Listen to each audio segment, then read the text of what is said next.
Welcome in to JonBenet Ramsey Old Evidence, Misdirection, Myth, and Magic. The first hints that an intruder was in the home are found in photos of the Ramseys' basement. Yeah, you don't have to be Sherlock Holmes, right, to know that this is what we call a clue. Right? You got an open window, you got a scuff mark on the wall, you have a suitcase. On the suitcase is some broken glass. You can actually see some broken glass on the suitcase. So John believes this photo clearly shows how the intruder left the house. But more importantly, what was inside of this suitcase, Amelia, were fibers that matched what JonBenet was wearing when her body was found by her dad.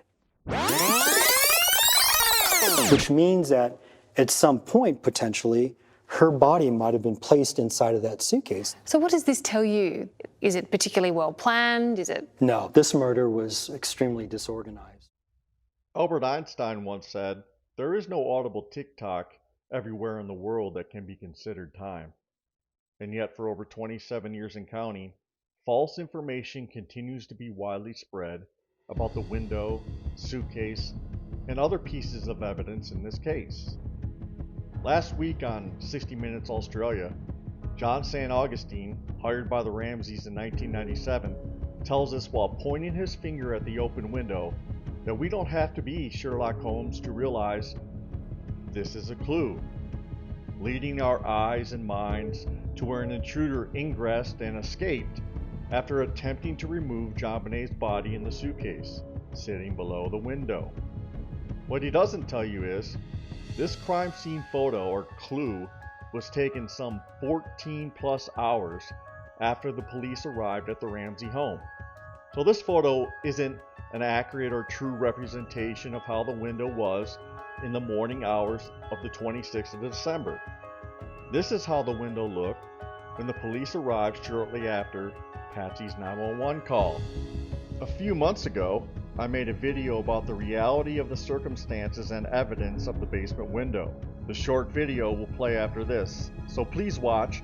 It will simplify the timeline and status of the window in the basement for anyone who would like to know such things.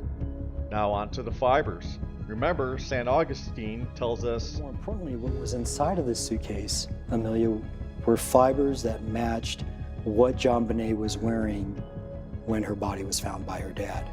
Which means that at some point, potentially, her body might have been placed inside of that suitcase. So, fibers from JonBenet's clothing she was wearing when found were matched to what was found inside the suitcase.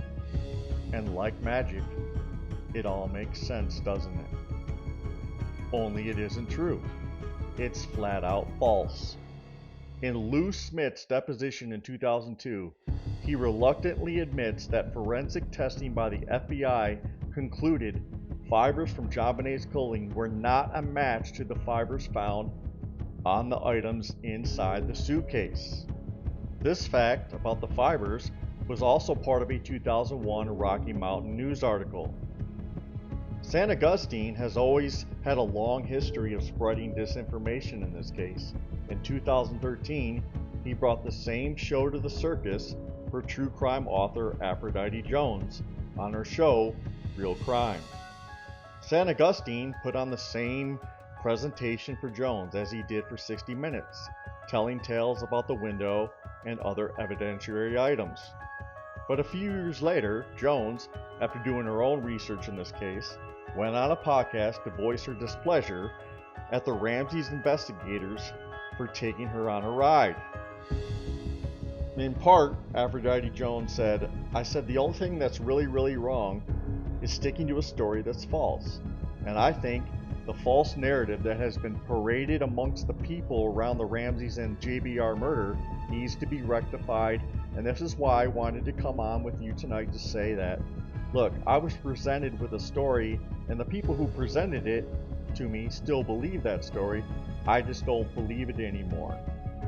She went on to say, "Well, I'm quite angry about it, if nothing else. At first, I was embarrassed about it, but now, the more I've thought about it, I'm angry about it, because I feel that I was taken for a ride. And yet, 9,223 days after the death of JonBenet Ramsey, we are still talking about superficial stun guns, wide open windows, what ifs and whatnot. Falsities, fallacies, disinformation, misinformation abound, unchecked by news outlets who just want a story. More likes, more views.